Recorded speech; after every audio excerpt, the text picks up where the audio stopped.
amp, I mean a 4 amp, you know, ultimate output. I want to see about loosening up my, you know, my lugs. Let's see if this can do it.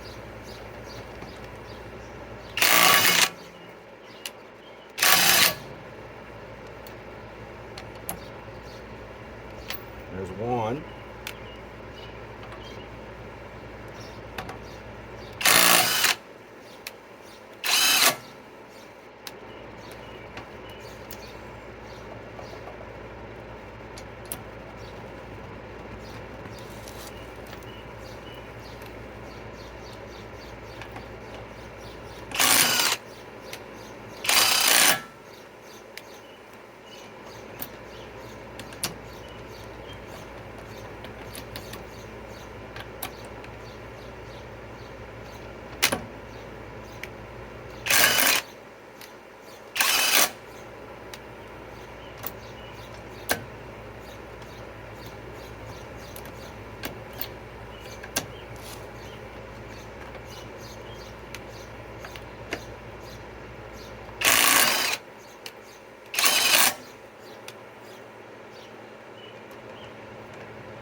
Okay, did it. These haven't been off in over a year. Look how dirty this wheel is.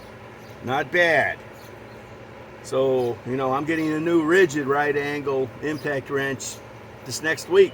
1/2-inch version. I'll probably be one of the first ones on YouTube. So, we're going to be doing a whole shitload of tests against the KOBALT. So, okay, Eric the Beardo Tool Guy signing off.